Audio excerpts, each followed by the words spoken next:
After Donald Trump's engagement with North Korea and Vladimir Putin, Kim Jong-un is back in focus as reports suggest a possible meeting with Xi Jinping, raising questions over shifting nuclear alignments in Asia.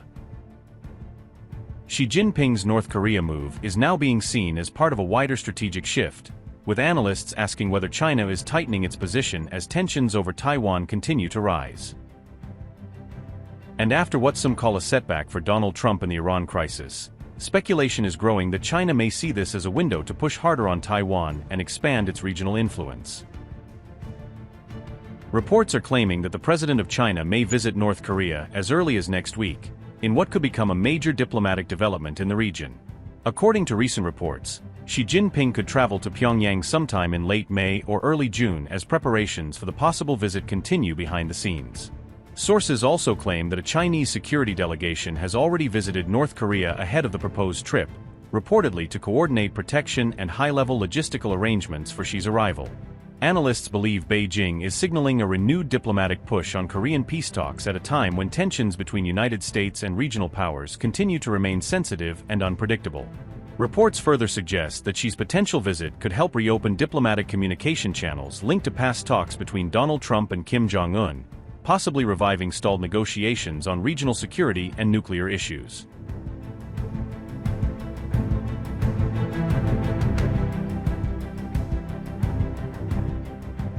China's Xi Jinping is reportedly set to act as a potential mediator between North Korean leader Kim Jong-un and US President Donald Trump, according to Yonhap news agency.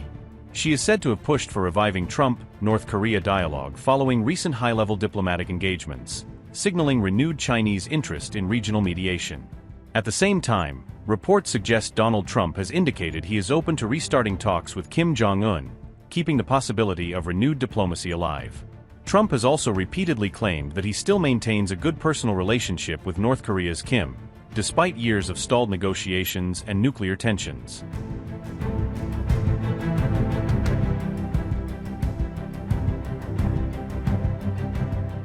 Donald Trump met North Korean leader Kim Jong-un 3 times during his first term in office, marking a rare and unprecedented phase of direct North Korea diplomacy. Their first historic summit took place in Singapore in June 2018, where both sides signed a joint statement focused on the goal of denuclearizing the Korean Peninsula.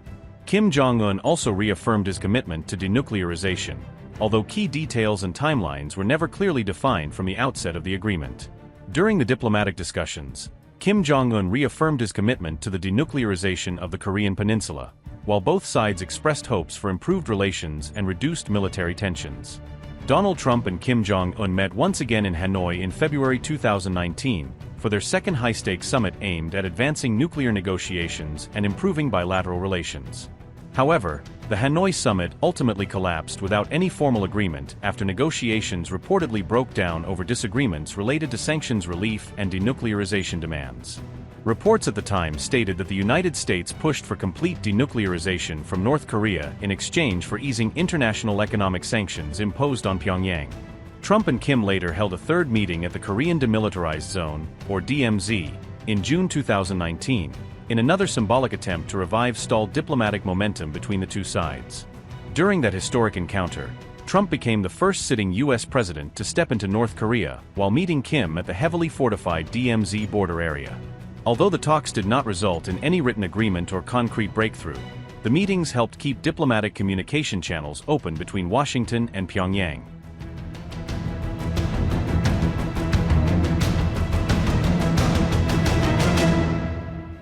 On May 15, China's foreign minister described the Xi-Trump talks as fruitful and wide-ranging, framing the summit as a substantive engagement across many policy areas. Wang Yi said the two leaders spent nearly 9 hours in exchanges that combined formal talks, state banquets and working meetings, underscoring the visit's intensity. He emphasized a tone of mutual respect, a shared commitment to peace and a willingness to expand cooperation, language aimed at calming tensions and deepening ties. Wang also said both sides agreed to build a more constructive relationship of strategic stability, signaling an interest in steadier, calmer U.S.-China relations. However, China's official readout and Wang Yi himself made no mention of Iran's nuclear program, a notable omission given Trump's public statements on the subject. The readout likewise did not refer to any offer by Beijing to help resolve the Iran conflict, contradicting Trump's subsequent claims that she had offered assistance. That contrast stands in stark relief to Trump's assertion that she could influence Tehran on both uranium enrichment and the situation in the Strait of Hormuz. Beijing instead reiterated its consistent position, calling for dialogue and de-escalation, favoring diplomatic steps rather than pressure or coercive measures. On the Strait of Hormuz, China said reopening should depend on a sustained ceasefire, a conditional formulation that stops short of endorsing external enforcement actions. And President Xi would like to see a deal made. He would like to see a deal made. And he did offer, he said, if I can be of any help at all, I would like to be of help. Because, he did say that. Yeah, he did say that. And look, anybody that buys that much oil has obviously got some kind of a relationship with him. But he said, I would love to be of help. If I can be of any help whatsoever, he'd like to see the Hormuz Strait open. He said, if I could be of any help whatsoever, I would like to help. This has been an incredible visit. I think a lot of good has come of it. We've made some fantastic trade deals, great for both countries. He's a man I respect greatly, become really a friend. We've known each other now 11 years, almost 12 years, it's a long time. And we've settled a lot of different problems that other people wouldn't have been able to settle. And the relationship is a very strong one. We did discuss Iran. We feel very similar to Iran. We want that to end. We don't want them to have a nuclear weapon. We want the straits open. We're closing it now. I mean, they closed it, and we closed it on top of them. But we want the straits open, and we want them to get it ended because it's a crazy thing. They're a little bit crazy, and that's no good. Can't have it. They cannot have a nuclear weapon.